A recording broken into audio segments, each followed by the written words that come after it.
Good afternoon, everyone, and welcome to The Upside. I'm Jonathan Oleski with JMOR, and this is our virtual show brought to you by the Associated Jewish Federation of Baltimore and JMOR Magazine to keep Jewish Baltimore informed during this time of uncertainty. Today, we have a special Hanukkah treat for you. Now, it is my pleasure to introduce your host today, Beth Goldsmith, Chair of the Associated Jewish Federation of Baltimore. Beth, take it away. Thanks, Jonathan, and welcome everybody to The Upside. Thursday, as I know you know, we're going to begin the celebration of Hanukkah, one of my absolute favorite Jewish holidays. I love to hear the story of how the oil lasted for 8 days and watch the flickering candles when we light the menorah. And of course, like every Jewish holiday, there's always something delicious to eat. Who doesn't enjoy eating crispy latkes and sufganiyot? Today, we're hosting a different take on The Upside, a show about Hanukkah food. And I'm very excited that we're getting to hear from local chefs who are going to share their Hanukkah culinary secrets. Today, we welcome Chef Daniel Newman, who goes by Chef Dan, from Chef Dan's Cafe at the JCC. And although I can't see her at the moment, I think we're also welcoming Cathy Ferguson. Cathy is pastry chef from the classic catering people. So we're going to begin anyway with Chef Dan, because Chef Dan is going to demonstrate his amazing stuffed latkes. And then we'll move on and do some Hanukkah dessert from Cathy. So let's start right away. The show's a little different. We're going to let the chefs do the talking, and we'll just watch. I may have to sneak in a few questions along the way. So Chef Dan, welcome to The Upside, and please tell us a little about yourself and how you got into cooking in the first place, and then the special tricks that create your latkes. Awesome. Hi, I'm Chef Dan. Thank you so much for having me. I got started when I was younger. My mother's a great cook, and I come from a Jewish home, so there was a home-cooked meal every day, and I always gradually went towards the kitchen, and you could always find me in the kitchen, and that's what I went towards the most. And when I was about 15, I knew that I wanted to become a chef. I went to my parents and said, this is what I want to do the rest of my life. And they sent me to culinary school. And now, many years later, here I am. Today, we have an array of different latkes, because Passover is about latkes. Hanukkah is about latkes. And the purpose of the latke is that you have something greasy to represent the 8 nights that the oil burnt. That's why we eat the latkes and the donuts. But we always see on Hanukkah the basic, latke, and I just wanted to show you a couple different tricks that aren't hard, that are easy, that you can just incorporate into your regular latke recipe. I am going to start mine with my regular latke. We're going to strain our potatoes. So you grated all the potatoes? Yes, so I grate 3 pounds of potatoes. 3 pounds of potatoes shredded. You can go the grounded route, but I prefer the shredded.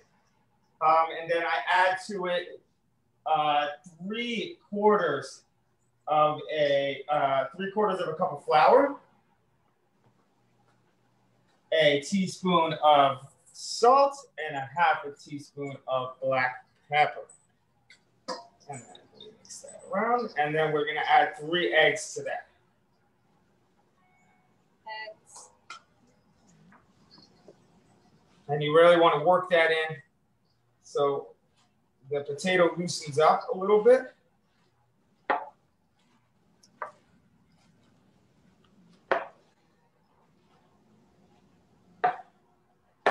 And then boom, there is our batter. So from this point, we can just take that and make regular latkes, but I figured we should do something different. I have a lot of different toppings. And oh, I forgot the onions. Sorry, it is 1.5 cups of chopped onions. You want to make sure that the onions are very, very, very fine chopped, and you want to strain out the water before you add it to your batter, because you don't want it to get any extra moisture because the potatoes are wet as it is. So we are going to go with, we have broccoli and cheddar cheese and different kind of toppings. We're going to go with mushroom and onion. So what I did, I took mushroom and onion and mozzarella cheese, and I chopped it all up, and I made a little filling. What we do is we take the latke and we push it on our hand like so. We take about a tablespoon of the filling. We put it in the latke, and then we just work the latke around the filling, and we can add a little more if we see any. And then you just make your latke, and in we go. It's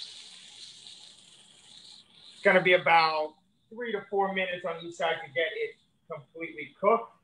I'm gonna throw a couple more in here. So for someone who's not as adept as you at stuffing them and forming them, can we make a plate of them before we approach the hot oil? Oh, 100%. And I'm going to show you actually one other way to stuff it that's a little more easier than what I'm doing. It's more like, I call it the sandwich technique. So basically what you do, you can definitely fry them and then reheat them. They work really, really well like that, actually. So what I would do is I would just take the latke like that, and I put the filling, and then I would take some more and just almost like make a sandwich, and then we stuff it like that. You can make like 30 of them and then fry them all. Right. You can make them all. You can make them ahead of time because they stay together. And then just fry them all about 3 minutes on each side. 3 to 4 minutes.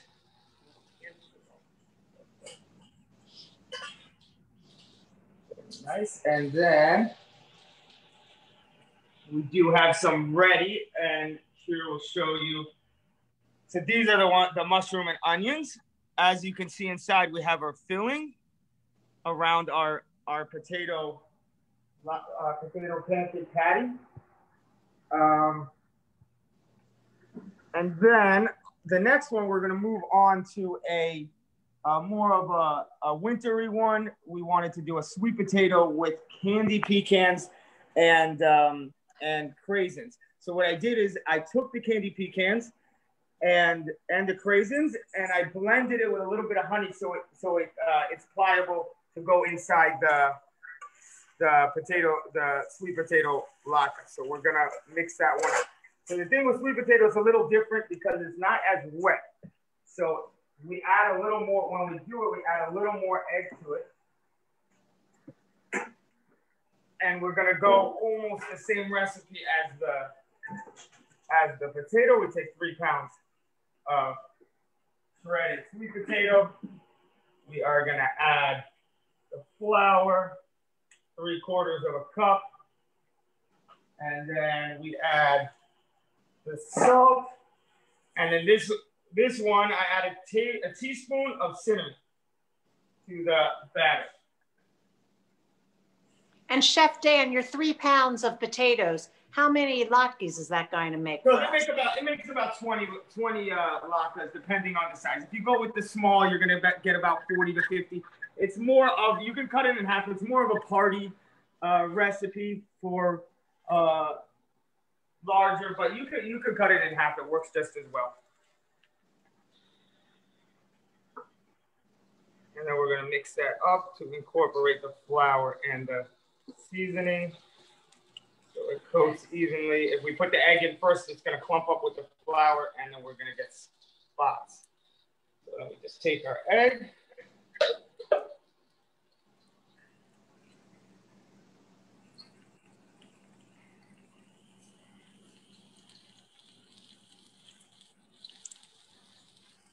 All right. There we go. Okay. So, well,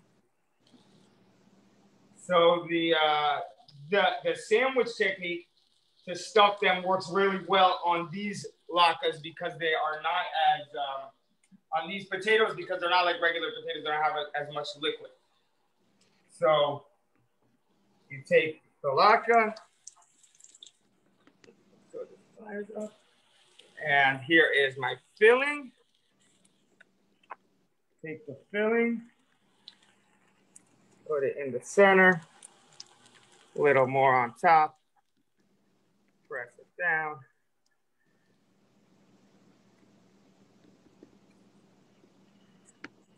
Bam.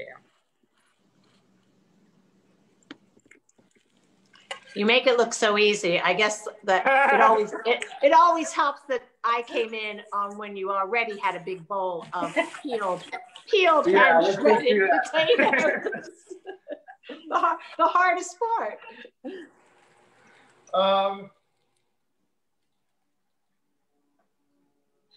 Hey, Beth. We all need a sous chef. Hey, Beth. Right. Well, everybody's got one. While Chef Dan is making the latkes, Chef Dan, it'd be great to also learn a little bit more about the cafes at the JCC, like what you serve, when you're open, what type of Hanukkah treats you'll be having there. Can you tell our audience about that? Oh, absolutely. So we are located in the JCC Park Heights. We are a dairy cafe, so we do pizza, pastas, calzones, all the paninis, all different types of breakfast sandwiches. We have something. We have a lotus cheesecake stuffed French toast that people are really into. It's a French toast stuffed with cheesecake covered in Biscoff cookies and then made into French toast and covered with so people like that. We are open from 10 o'clock till 7 o'clock. Right now we are just doing delivery and curbside due to the virus. And we are having some Hanukkah packages for families that they can order pasta and latkes and donuts, and we take care of everything for them. We are open Sunday through Thursday, and we just started opening Saturday night. So we're open Saturday night from 7 p.m. to 10 p.m.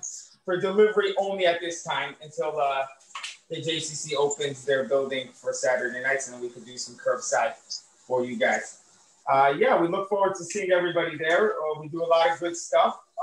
We hope you could come to our cafe and try our stuffed latkes that we are demonstrating over here today. We will 100% be serving different variations during Hanukkah of stuffed latkes because we like to do things a little bit different. Chef Dan, what's the best way for our audience members to order? Do they call a phone number? Do they go to the JCC website? How do we actually have a very good program. We have our own website. It's chefdan.com. Chef Dan's Cafe at chefdanscafe.com. chefdanscafe.com. And Great. Everything that we have is listed on that website. And you can go online and order. Go online, click, and get it. And you can order for delivery or curbside pickup right online. Or you can give us a call at our cafe phone number and place an order on the phone as well. Wonderful. Thank you.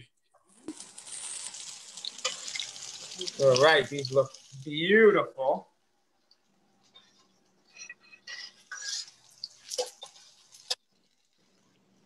Nice.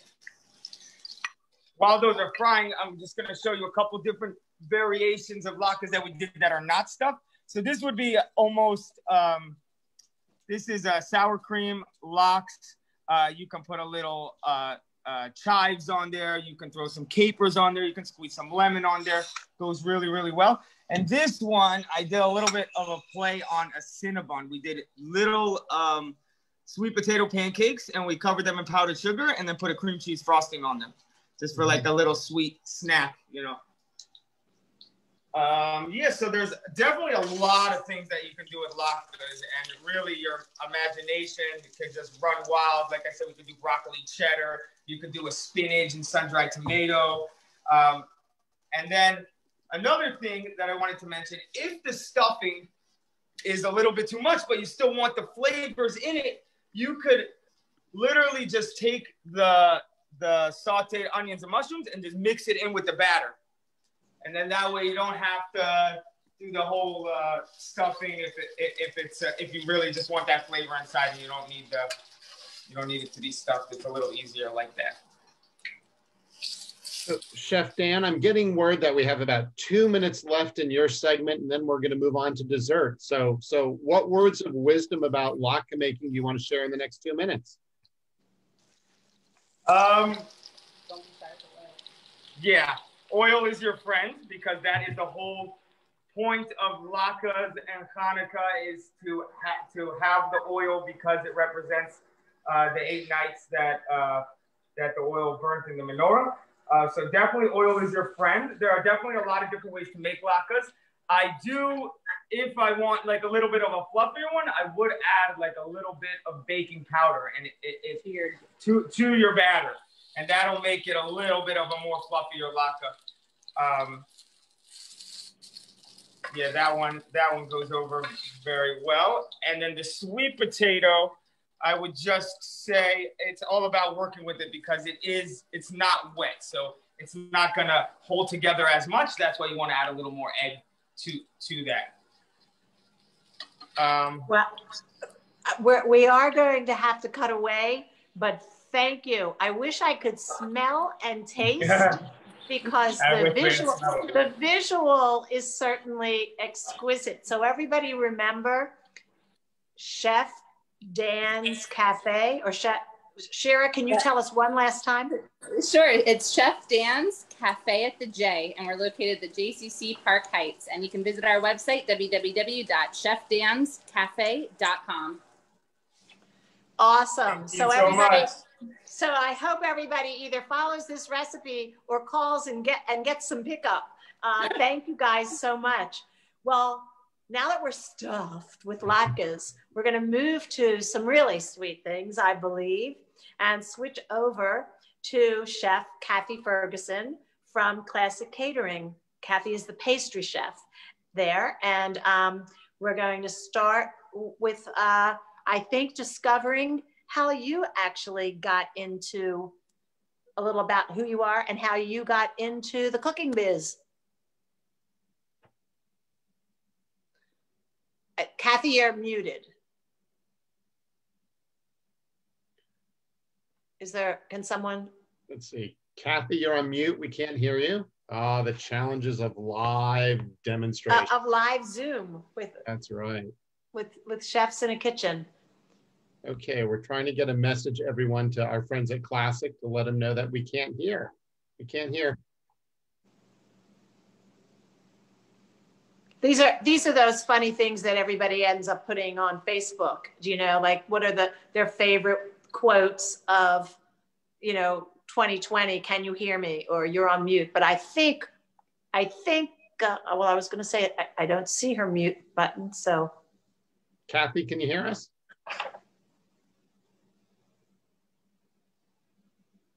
No, we cannot hear her. So Cathy, we're still having trouble hearing you. So the challenges of live broadcasting. Well, let's see. Well, I'm going to say we're going to work on that for another second or two. And in the meantime, while we're trying to work out that, why don't I just tell you about our Hanukkah celebration that I was going to save to tell you about at the end, but I can tell everyone now while you're paying attention and hungrily waiting to see pastries. The JCC's community-wide Hanukkah concert and candle lighting event is this Sunday, December 13th at 5:30 p.m.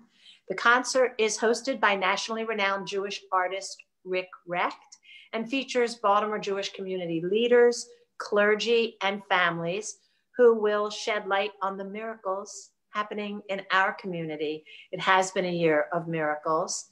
And I am getting a message. I believe that we can't get the mic to work.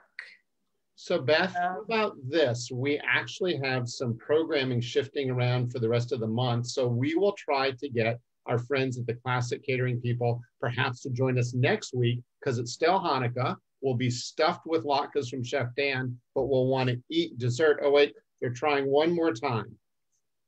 Let's see, I see them. Nope, now I don't. Classic, can you hear us? They're trying to connect to audio. Okay, we'll give it 30 more seconds because we all love dessert, right? Can you hear us now? Yes. Yes. Okay. Oh wow! All right, and great. we almost were about to give up. So let me read. We can't. We are having trouble with volume. We can't really hear you at all. I can hear it a little bit, but the volume's very, very low. So I mean, I can hear you talking, but the volume, my phone's on max volume and it's very, very low. But if you can hear us, that's a good start. Okay, well, then I'm going to just say, I'm going to let you take it away if you can hear me at all. I just wanted Chef Ferguson to tell us how she got into the chef business, and then take it away and demonstrate your stuff. All right. Okay. Hopefully you're able to hear me now. Zoom Challenges 2020 edition. My name is Cathy. I'm the pastry chef here at Classic Catering People in Owings Mills. Hanukkah is coming up, and we have one of our popular desserts on our Hanukkah menu this year is the Jewish apple cake. So we have a 10-inch available, and then we also have little individual buntlets that we sell, and they're very popular. This is one of my favorite desserts because it's seasonal, but it's also, you can use it just as it is without any accompaniments, or you can put whipped cream or some ice cream with it, but it's very flavorful. We're gonna start, I have butter. This is a half a cup of butter. And then we have 1 cup and 2 tablespoons of sugar. And then I have a teaspoon of vanilla.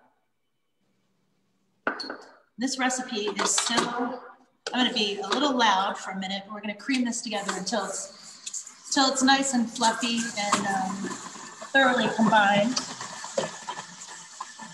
So again, I have a half a cup of butter and 1 cup and 2 tablespoons of sugar in the bowl. And we have, once this is fully incorporated, I'm trying to speak loudly so you guys can hear me. Once this is fully incorporated, we're gonna add 4 eggs to this mixture. I'm gonna let this go a little bit longer. So you're gonna preheat your oven to 350 degrees while you're preparing the apple cake. So one of the important things with baking and desserts is to always scrape the bowl to make sure your mixture is fully incorporated. So I'm gonna give that a scrape.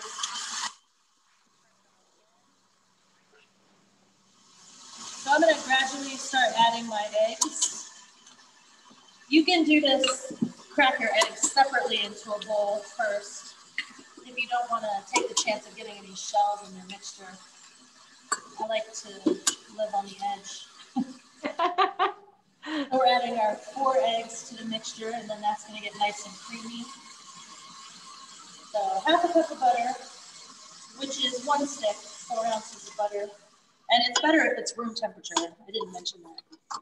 Room temperature butter, 1 cup of sugar, that's 2 tablespoons.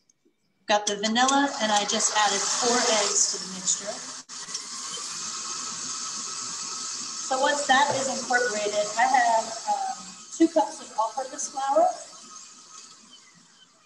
2 cups of all-purpose flour. I have some cinnamon, 1/8 of a teaspoon of cinnamon, and 1/8 of a teaspoon of nutmeg, and 1 teaspoon of cinnamon. I'm gonna add that directly to the flour. And I also have 2 teaspoons of baking powder. So the thing I like about this is that there aren't a lot of ingredients to it. Usually these are things that you probably have in your pantry already, so that makes it nice.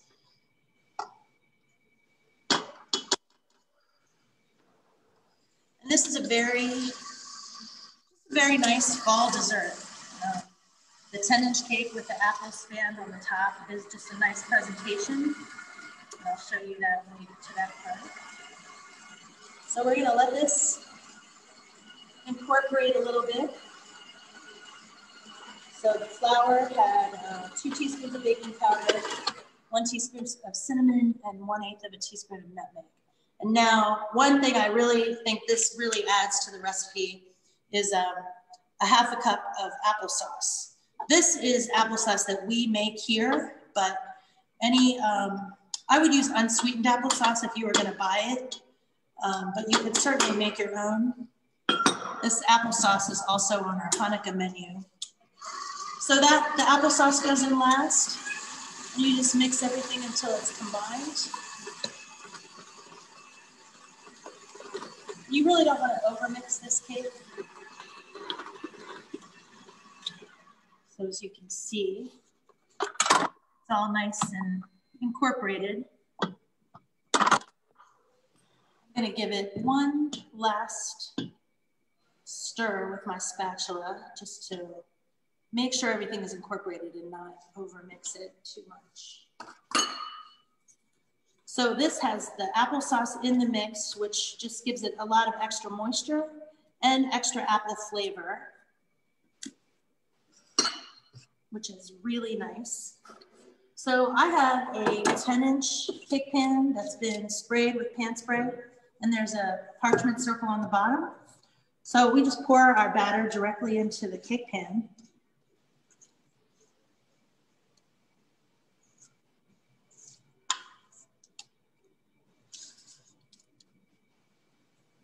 I've even put,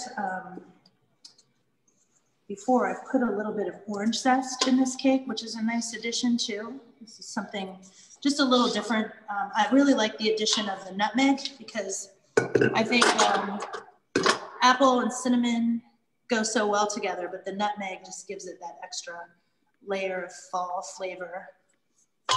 So I have this batter in the cake pan, and I'm gonna spread it evenly around the bottom.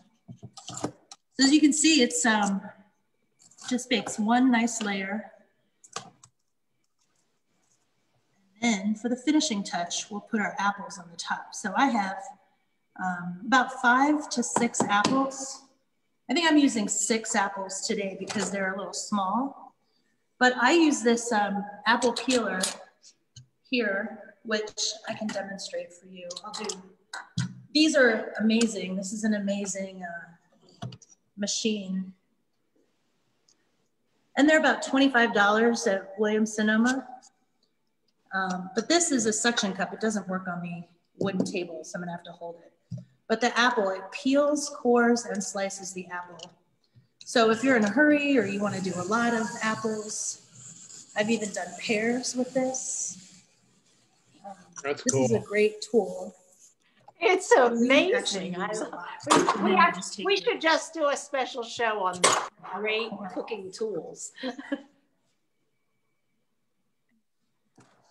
So it gives you these apples like this. Wow. And so for the cake itself, I cut them in half. And then I shingle the apple slices pretty close together, pretty tightly. And you're really not pushing them too far into the batter. You're just gently laying them on the surface. And it takes a little bit of time, but you're just gonna follow the pattern around the entire cake pan. And I have some more apples here. These I cut earlier, and I had them soaking in a little bit of water and lemon juice to try to keep them from turning brown so quickly. But even if you, since these are getting baked with this little bit of brown from the apples, just the oxygen getting to the apples, once it's baked, you're not gonna be able to see any of that. So you can slice your apples ahead of time, put them in some lemon juice and water, and then hold them until you're ready to use them and drain them. So we're just gonna layer all around the top of the cake. And this, like I said, this cake is so good with on its own. You can serve it at room temperature. You can warm it up. You can serve it cold.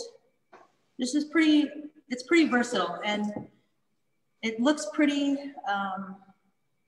a little bit of creme fraiche or some whipped cream would be nice with it. Or serve it warm with ice cream is very popular. So as you can see, I'm trying to use all of the apples that I sliced. And we're just gonna make our design. And then once I have all of the apples on the pan, before it goes into the oven, 350-degree oven, I sprinkle it with a little bit of cinnamon sugar. And I would say in an oven at 350, it's probably gonna take about 35 to 45 minutes to bake. So you wanna make sure the apples are tender, and you'll see the cake batter start to come away from the sides of the bowl, and you'll be able to see that the cake batter is fully cooked. You'll be able to feel it on the top through the apples. That's beautiful. And see how done it is. So once you get to the center, you just do your best to keep going in a circular pattern. And then when I have this filled in, I take some of my extra pieces and I just go back and fill in some of the little gaps. When this bakes, it's gonna rise a little bit. So I like to keep the apples nice and packed in a little tightly so that they keep their shape when it's baking. So all these little pieces, I just stick in here, these little empty spaces, and then you really can't have too many apples on here on top. So anywhere you see a little gap. And this is something that, like I said, I've used this peeler to peel and core fresh pears. So if you were feeling adventurous and you wanted to switch it up, you could do this recipe with pears too. And I think that would be pretty delicious. And seasonal as well. So I think that looks pretty good. So you can see I've got them pretty packed in there. They're not really going anywhere. And then I have some cinnamon sugar. And I do this to taste, but really if you did, a cup of sugar, a couple tablespoons of cinnamon, and I just sprinkle it lightly on the top. And that gives it a little extra color and some golden brown color when it comes out of the oven too. So with the fresh apples, they'll bake. Apples have a lot of water in them, so when they bake, some of the moisture from the apples will bleed into the cake batter, and then with the applesauce in the cake, it's really a good flavor combination. So this is what it looks like before it goes into the oven. It's beautiful now, and it's even more beautiful when it comes out. I just love the design. So you can see how the cinnamon sugar baked on the top, and this is what it looks like. So you have a nice layer of really moist apple cake, and then the generous layer of the fresh apples on the top. So this is a very tasty dessert. We do these also in little mini individual bud cakes. So if you want to do a little individual cake, what I would do is chop up your apples and just mix them into the batter. Just chop them really small, like a 1/2-inch dice, and then just incorporate all of your apples right into your cake batter, and then you can fill your molds and bake them. So this is nice because you get big chunks of the apple throughout, but this is also, I like this design too because you can see the design of the apples on the top. That is our Jewish apple cake. And we have our Hanukkah menu. This is one of the items for our desserts on the Hanukkah menu, which we are taking orders online at classiccatering.com. And you can also call us. And our phone number is 410-356-1666. Do you have any questions for me? I don't know that I do. I think as long as I know the phone number and the website, I know how to get one of those cakes. For anybody else out there, Jonathan, we didn't get anyone to submit questions today, did we? No, we don't have any questions, but I do have a few chats that I'm seeing coming along for both the classic catering people and both Chef Dan. People would love to know how they could get these recipes. And so perhaps what we could do is after the show, we could get a link from you. And what we do is, this is simulcast live to Facebook. We have thousands of people that watch it in the next few days. And what we could do, if we could get a link from the classic catering people and from Chef Dan, we can post a link to your website, or we could even put the recipe as kind of a chat underneath this broadcast, because we would love to get the recipes. We'd love to come to Chef Dan's Cafe. We'd love to call and come to the classic catering people and order this too, but I know some people probably want to try to make it themselves. So thank you all. Yes, thank you. We can send you the recipe. And I can do a quick recap for you now too, for the recipe as well. I started out with a half a cup of butter, 1 stick of room temperature butter, 1 cup plus 2 tablespoons of sugar. That went into the bowl with a teaspoon of vanilla. And then I added 4 eggs. And then 2 cups of flour, all-purpose flour is fine. 2 teaspoons of baking powder, 1 teaspoon of cinnamon, 1/8 of a teaspoon of nutmeg, and then finally a half a cup of applesauce. And then for the top, or if you're going to incorporate it into the batter, I used 5 to 6 apples, depending on the size. And then 350 degrees for the large 10-inch cake, I would say 35 to 45 minutes. If you were going to do a smaller individual cake, they probably take about 20 to 25 minutes. Fabulous, really fabulous. I am definitely salivating. I want to thank both of our chefs, Chef Dan from Chef Dan's Cafe at the J and Chef Cathy Ferguson from Classic Catering. I want to thank you both so much for being here and getting us even more excited about Hanukkah. I also want to remind everybody, I mentioned earlier in the show that you are all invited to the JCC's community-wide Hanukkah concert and candle lighting event on Sunday, December 13th at 5:30. And as always, we encourage you to go to associated.org, jmoreliving.com for more information, stories, and resources. And please sign up for the weekly newsletter. And finally, I encourage everyone to join us again next week, December 15th, for another great conversation. In the meantime, happy Hanukkah, everyone. Chag Sameach. And please stay well. Happy Hanukkah. Thank you all.